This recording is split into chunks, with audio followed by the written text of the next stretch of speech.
Welcome everyone on my Arvind Geography Works YouTube channel. Dear friends, today we are going to study biology of class 10th.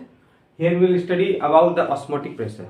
Okay, so this was the experiment setup which we should have studied in the osmosis, but I have not drawn the diagram, so I am explaining here. We will study osmosis. Here we will revise also, and we will study the osmotic pressure also. You see, this is the water solution which is kept in the this is the water which is kept in the beaker. यानी beaker में पानी है, और ये जो thistle funnel है इसमें हमने शुगर सोल्यूशन रख दिया है. इसके अंदर शुगर सोल्यूशन है और यहाँ पे चारों तरफ क्या है, पानी है. अब देखो, अब यहाँ पे एक semi permeable membrane cellophane membrane लगा हुआ है. तो ऑस्मोसिस में क्या हुआ, movement of water molecule from their high concentration toward the low concentration. यानी इसमें जो बाहर वाटर है ये इसका कंसंट्रेशन यहाँ पे ज्यादा है, और जो अंदर शुगर का सॉल्यूशन है इसमें पानी का कंसंट्रेशन कम है. इसलिए वाटर इसके अंदर पेनिट्रेट करने लगेगा, जाने लगेगा, और ये लेवल धीरे धीरे बढ़ने लगेगा. ये हमने ऑस्मोसिस में देखा था. ठीक, ऑस्मोसिस में ये movement of water across semi permeable membrane, यानी ये सेमी परमिएबल मेम्ब्रेन है ना, इसमें हाई कंसंट्रेशन से लो कंसंट्रेशन की तरफ पानी जाएगा तो इसका लेवल धीरे धीरे बढ़ने लगेगा. अब यहां हम पढ़ेंगे osmotic pressure. Okay, osmotic pressure क्या है. देखो, जैसे सपोज करो, अब मान लो सेम अरेंजमेंट, शुगर सॉल्यूशन अंदर है थिसल फनेल में और बाहर है वाटर, तो ऑब्वियस है कि इंडोऑस्मोसिस होगा.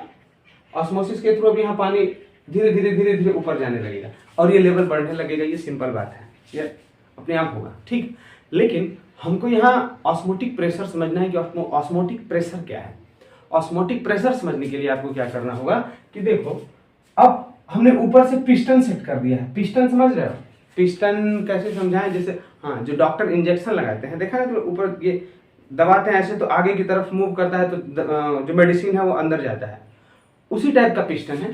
ठीक, हमने यहाँ से प्रेशर रख दिया, मान लो यहाँ कोई दबाव है, पिस्टन से प्रेशर हमने यहाँ पर रख दिया, तो इस थिसल फनेल में हमने ऊपर से दबाव प्रेशर लगा दिया.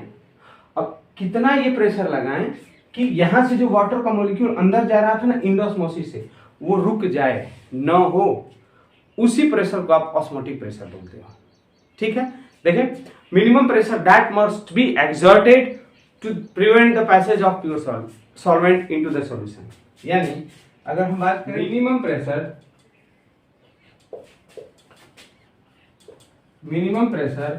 That must be exerted to prevent the passage of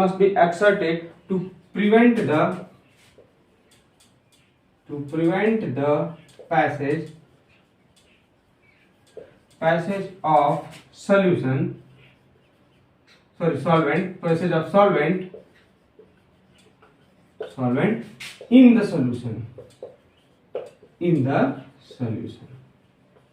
ठीक है, यानी वो ये कितना कम से कम प्रेशर लगाएं कि इसमें से जो वाटर का मॉलिक्यूल का मूवमेंट हो रहा था, यानी सॉल्वेंट का जो मॉलिक्यूल हो रहा था इस सॉल्यूशन में, वो रुक जाए. यही थ्रू सेमी परमिएबल मेम्ब्रेन. अब देखो, बहुत ही इजी वर्ड क्या है ये आप समझ गए हैं कि जहां भी आए वर्ड ऑस्मोसिस, आपको क्या समझ लेना है कि वहां मूवमेंट कहाँ होगा, across the semi permeable membrane. यानी सेमी परमिएबल मेम्ब्रेन के अक्रॉस ही मूवमेंट होगा. ये ऑस्मोसिस में ऐसा ही होता है. ओके, ठीक है ना. आई होप आपको समझ में आ गया होगा. नाउ टोनिसिटी, ये एक अगला वर्ड है. ठीक है ना. टोनिसिटी का मतलब on the basis of concentration of the solution, यानी कौन सा सॉल्यूशन कितना गाढ़ा है. अगर उसका कंसंट्रेशन ज्यादा है, उसका कंसंट्रेशन कम है, या बराबर कंसंट्रेशन है. मतलब क्या है समझो आप. जैसे मान लो कोई एक सेल हो गया, सेल, लिविंग सेल, आपने उसको एक, उस सेल का जितना कंसंट्रेशन होगा, वो सेल का कुछ कंसंट्रेशन होगा ना, कुछ गाढ़ा होगा सेल, उसके अंदर कुछ मिनरल्स वगैरह प्रेजेंट होंगे, तो उसकी वजह से वो कुछ गाढ़ा होगा. अब आप उस सेल को एक दूसरे सोल्यूशन में रख रहे हो जो उससे ज्यादा गाढ़ा है, यानी उससे ज्यादा कंसंट्रेट है. कंडीशन एक हो गया. दूसरा, अगर आप उस सेल को अलग सोल्यूशन में रख रहे हो जो इस सेल से कम कंसंट्रेट है, कम गाढ़ा है. तीसरा, आप इस सेल को उस सॉल्यूशन में रख रहे हो जो जितना ये सेल गाढ़ा है उतना ही गाढ़ा, उतना ही कंसंट्रेट वो भी है. 3 कंडीशन बना. अब इन तीनों कंडीशंस में जो मूवमेंट है वाटर का, यानी सेल के अंदर जो पानी है और जो सॉल्यूशंस के अंदर जो वाटर है ना पानी, उसका मूवमेंट अलग अलग सॉल्यूशन में जब हम सेल को रख रहे हैं तो अलग अलग डायरेक्शन में होगा, और इस डायरेक्शन के बेसिस पे हम ये टोनिसिटी स्टडी करते हैं। और यहाँ पे जो सॉल्यूशन होता है ना वो 3 प्रकार का होता है। ठीक है, कौन कितने टाइप का होता है? 3 प्रकार का। It is of 3 type based on the concentration and movement of the solvent particle. First isotonic, second hypertonic, third hypotonic. ठीक है ना, यानी टोनिसिटी के बेसिस पे आपने देखा कि सॉल्यूशन कितने प्रकार का होता है? 3 प्रकार का। Solution is of 3 type, isotonic, hypertonic, hypotonic. और अभी हम डील करने जा रहे हैं सारे सॉल्यूशंस को। आइसोटोनिक, सेकेंड हाइपरटोनिक, और थर्ड हो गया आपका हाइपोटोनिक। ठीक, क्लियर है ना? 3 प्रकार के सॉल्यूशंस है टोनिसिटी के बेस पे, यानी वाटर के मूवमेंट के बेस पे, सॉल्यूशन के कंसंट्रेशन के बेस पे। इसमें पहला है आइसो। आइसो का मतलब होता है सेम। क्या होगा? सेम टॉनिक माने कंसंट्रेशन। ठीक, हाइपर, हाइपर का मतलब होता है हायर। हाइपर माने क्या हो गया? हायर। थर्ड हाइपो, हाइपो माने होता है लो। ओके, आई होप आपको ये समझ में आया इतना। अब देखिए, अगर ट्रिक से आपको समझना है, सर भूल जाते हैं एग्जाम में, याद नहीं होता है, तो देखो ट्रिक देख लो। फर्स्ट देखो ट्रिक, आइसो मतलब तो सेम ही हो गया, ठीक है, कोई दिक्कत नहीं है, ये तो आपको पता ही है। फर्स्ट, सेकंड हाइपर, हाइपर हो गया ना। अब देखो यहां पे, यहां आप ये वर्ड याद रखें, हायर, दोनों में हो गया हायर। थर्ड हो गया आपका हाइपो, हाइपो हो गया। हाइपो में क्या हो गया आपका? हाइपो में हो जाएगा, देख रहे हैं आपने, यहां कुछ कॉमन है, इसके बेसिस पे आप एग्जाम में याद रख सकते हो। ओके, आइसो का मतलब हो गया दोनों सेल और उसके जिसमें हम उसको रख रहे हैं दोनों का कंसंट्रेशन सेम है। हाइपर यानी सेल से जिस सॉल्यूशन में उसको रख रहे हैं उसका कंसंट्रेशन ज्यादा है, हायर है। हाइपो का मतलब सेल से जिस सॉल्यूशन में उसको रख रहे हैं उसका कंसंट्रेशन कम है, हाइपो हो गया। तो आई होप आपको ये समझ में आ गया, या आपको एग्जाम में मदद करेगा। ठीक है ना, आगे बढ़ रहे हैं। देखो ये ट्रिक हो गया आपके आइसोटोनिक। अगर मान लो ये जो सेल हो गया, हमने इसको बाहर एक सॉल्यूशन में रखा है, ठीक ना, ये हो गया आपका सेल, सेल हो गया, और ये बाहर का सॉल्यूशन हो गया। ठीक है, इन दोनों का कंसंट्रेशन अगर बराबर है, इसका कंसंट्रेशन और इसका कंसंट्रेशन बराबर है, ठीक है ना, तो यहां पे आपको कोई ज्यादा मूवमेंट देखने को नहीं मिलेगा। There will be no net movement of water molecule, क्योंकि दोनों का कंसंट्रेशन बराबर है। देन सेकेंड केस में आते हैं। फर्स्ट हो गया ये, सेकेंड में मान लो ये सेल हो गया और ये सॉल्यूशन हो गया, ये हो गया आपका सेल और ये हो गया आपका सॉल्यूशन। ये हायर, देखो सेल से ये ज्यादा गाढ़ा है, इसका मतलब क्या है? ये हाइपर है, यानी इसके अंदर सॉल्ट ज्यादा प्रेजेंट है। अब देखो, अब यहां से गलती क्या होती है बच्चों से, वो मैं पहले बोल रहा हूँ, वो कॉन्सेप्ट ही उल्टा समझ सुन लेते हैं और ये सॉल्यूट के रिगार्डिंग आंसर कर देते हैं। देखिए ध्यान से आप देखें, हमने बोला ये हायर सॉल्यूशन है और ये सेल के कंपैरिजन में ये जो सॉल्यूशन है वो ज्यादा गाढ़ा है। अब देखिए ज्यादा गाढ़ा होने का मतलब कि यहाँ पे पानी का मॉलिक्यूल क्या है? कम है, कम है ना, बोलो। यहाँ पानी का मॉलिक्यूल कम है और यहाँ पानी का मॉलिक्यूल ज्यादा है, यानी यहाँ पे सॉल्यूशन कम है, यहाँ पे सॉल्यूशन ज्यादा है, तभी तो गाढ़ा है। ये गाढ़ा का मतलब समझ में आएगा। देखो जैसे ये मान लो हमने यहाँ पे 200 ग्राम चीनी मिलाया हुआ है और यहाँ पे 10 ग्राम, तो यहाँ पानी का मॉलिक्यूल कम होगा ना, तभी तो हायर है। हायर मतलब यहाँ पानी का मॉलिक्यूल ज्यादा है, यहाँ पानी का मॉलिक्यूल कम। अब इस केस में क्या होगा कि जो सेल है ना,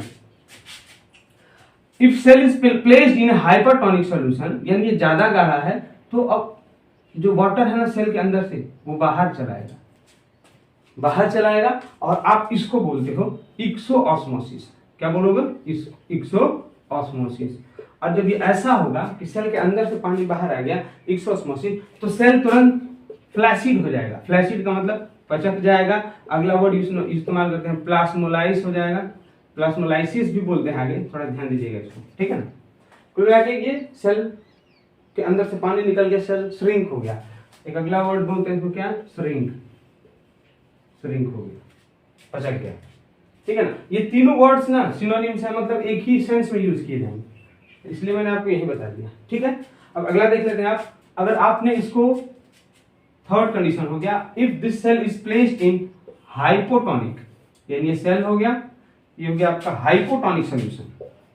हाइपो का मतलब ये कम गाढ़ा है और ये ज्यादा गाढ़ा है, ठीक। अब देखो ये कम गाढ़ा है मतलब इसमें वाटर मॉलिक्यूल्स ज्यादा हैं, और ये ज्यादा गाढ़ा है मतलब यहाँ वाटर मॉलिक्यूल्स कम है। तो यहाँ पे जो वाटर का मूवमेंट है ना वो सेल के अंदर होने लगेगा, और ये सेल के अंदर होते ही क्या होगा? ये जो सेल है वो धीरे धीरे फूलने लगेगा। ये किस प्रोसेस से होगा? ये होगा इंडोऑस्मोसिस से। किसकी वजह से होगा? इंडोऑस्मोसिस। इंडोऑस्मोसिस होगा, जिससे कि ये जो सेल है ना वो फूलने लगेगा, ठीक है ना, टर्जिड होने लगेगा। अब देखो कुछ इसके लिए इंपॉर्टेंट वर्ड्स। टर्जिड का मतलब फूलने लगेगा, ठीक है ना, ठीक है ना, आपको समझ में आएगा। स्वेल होने लगेगा।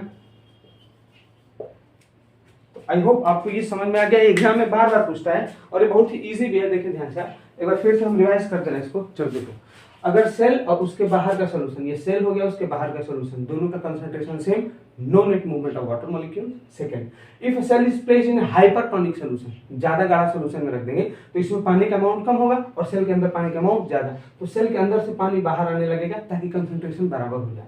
तो इस केस में सेल का एक्सोस्मोसिस होगा, सेल श्रिंक हो जाएगा, पचक जाएगा, प्लास्मोलाइसिस हो जाएगी उसकी, इसको बोलेंगे फ्लैसिड हो गया।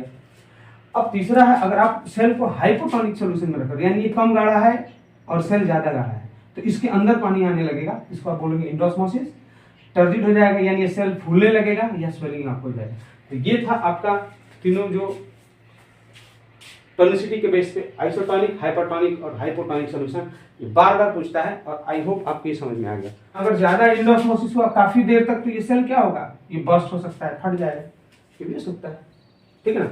अब आगे देख लेते हैं हम अगला topic, active transport.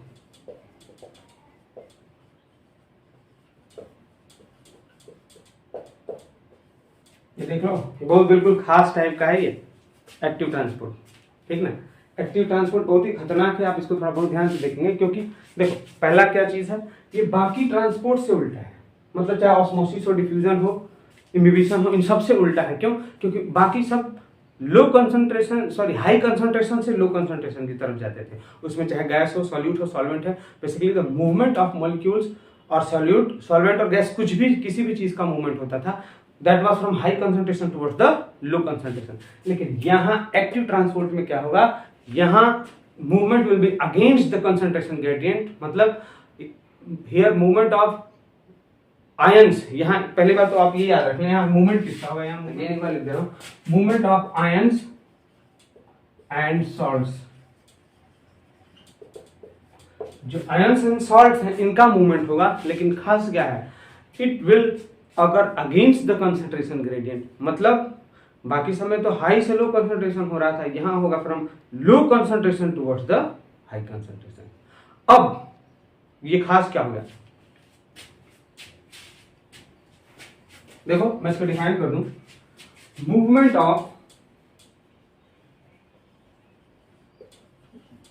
Of ions and salts, movement of ions and salts from lower concentration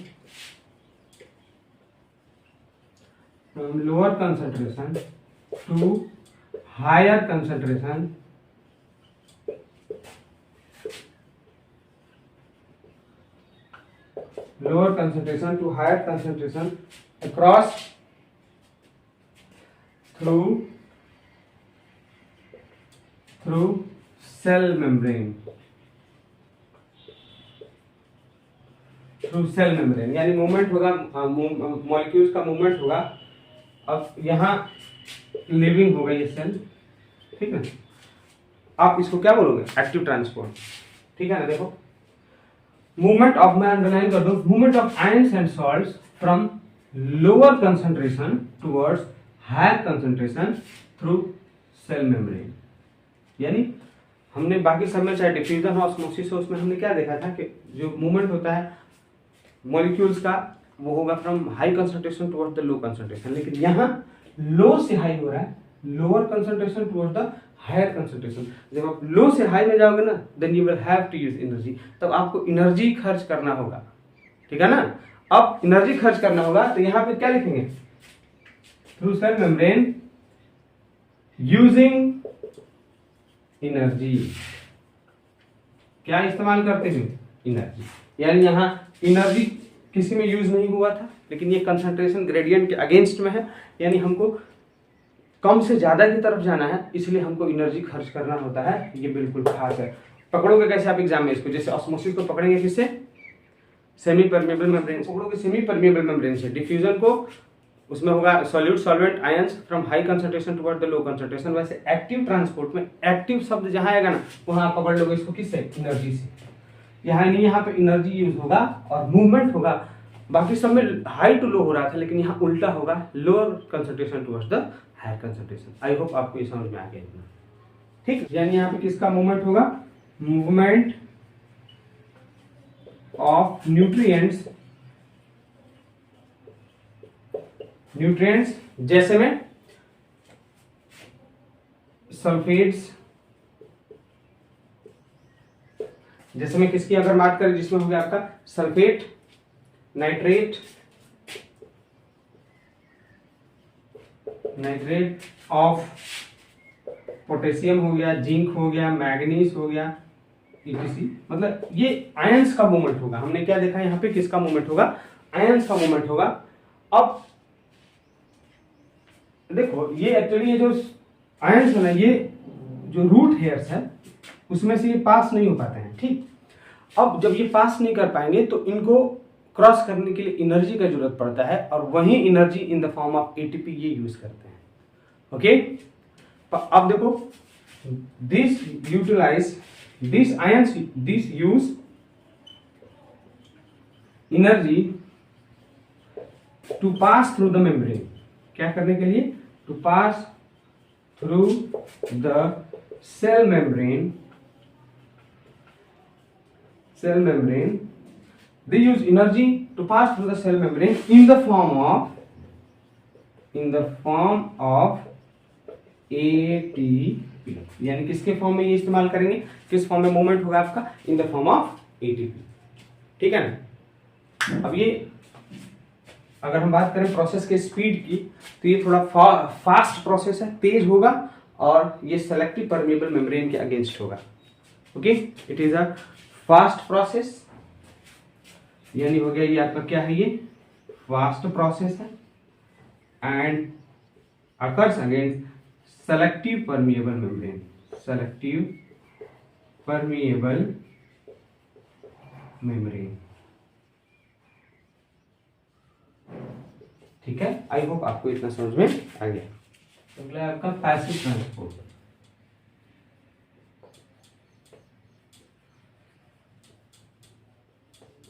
passive transport, passive transport में खास क्या है? ये डिफ्यूजन की तरह ही है बिल्कुल। There is no use of energy. यही मतलब एक्टिव ट्रांसपोर्ट हमने क्या देखा था कि वहां कंसंट्रेशन के अगेंस्ट मूवमेंट होता है, ठीक है ना। अब ये पैसिव ट्रांसपोर्ट जो है वो डिफ्यूजन की तरह ही है, मतलब सेम एज डिफ्यूजन। डिफ्यूजन में क्या हो गया? Movement from high concentration toward the low concentration.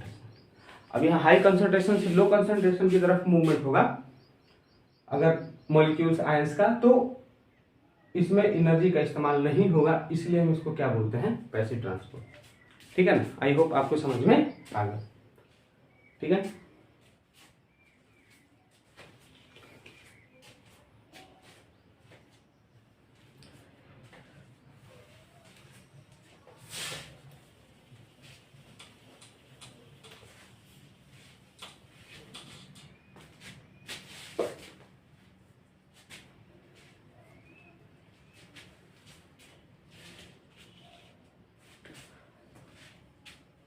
अब हम डिफ्रेंशिएट कर ले रहे हैं तीनों important factors, that is differentiation between diffusion, active transport and osmosis.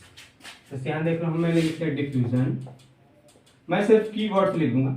Diffusion एक हो गया, फिर आपका ऑस्मोसिस, ऑस्मोसिस, फिर आपका एक्टिव ट्रांसपोर्ट।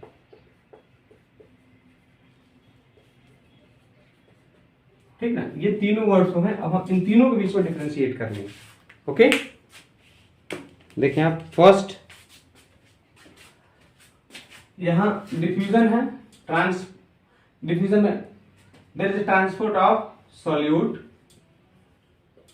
सॉल्वेंट या गैसेस, किसी का भी मूवमेंट होगा from higher concentration to lower concentration. ठीक है, पहला डिफरेंस यहां बहुत इंपॉर्टेंट है। सॉल्यूट, सॉल्वेंट, गैसेस का movement from higher concentration toward the low concentration. लेकिन अब ये देखें, ऑस्मोसिस में there is movement of only water molecule, water का ही इसमें ट्रांसफर होगा from higher concentration to lower concentration across semi permeable membrane, across semi permeable membrane. ये हो गया आपका। ठीक है, और एक्टिव ट्रांसपोर्ट में there is movement of ions and salts, ion and salts from lower concentration to higher concentration using energy in the form of ATP। I hope आपको पहला डिफरेंस तीनों में क्लियर होगा। इसमें इंपॉर्टेंट क्या है देख लो आप, ये solute, solvent, gas high to low, water का high to low semi permeable membrane, ions salts का लो टू हाई एटीपी का इस्तेमाल करके। आई होप आपको समझ में आ गया। अब देखो, जो डिफ्यूजन होता है ना, बेसिकली इसका जो मोमेंट होता है it is of large distance, यानी ज्यादा दूरी तक डिफ्यूजन की वजह से जो मॉलिक्यूल्स हैं वो ट्रेवल करेंगे। ऑस्मोसिस शॉर्ट डिस्टेंस तक ही सिर्फ सीमित होता है। और अगर हम बात करें इसकी, तो इसमें तो एनर्जी ही खर्च हो रहा है, तो ये तो लार्ज डिस्टेंस तक ट्रेवल कर ही लेगा। ठीक है ना, आपको आई होप ये दो पॉइंट्स समझ में आ गए। ठीक है ना। थर्ड हमने बताया ये लो कंसंट्रेशन, हाई कंसंट्रेशन से low concentration, high to low, low to high, ये भी आपका क्लियर हो गया। अब ये कहां होगा, it occurs in permeable membranes, permeable membranes, ये सेलेक्टिव परमिएबल या सेमी परमिएबल, ये हो गया आपका सेमी परमिएबल। और ये जो लास्ट है ना, ये भी होता है आपका सेलेक्टिव परमिएबल मेम्ब्रेन, यानी इनके मेम्ब्रेन्स के बारे में भी हमने आपको जानकारी दे दी। आई होप ये इंपॉर्टेंट कुछ पॉइंट्स है जिससे आप इसको, बस इतना ही वर्ड है, एग्जाम में आएगा 3 मार्क्स का, या इससे 1 वर्ड क्वेश्चन भी पूछ सकता है, तो आप इसको थोड़ा ध्यान से देखें। और ये मेन पॉइंट्स है डिफरेंशिएट करने के लिए, आप यहाँ से इसको इजीली कर लें। ओके, बाकी अब अगली क्लास में। Thank you.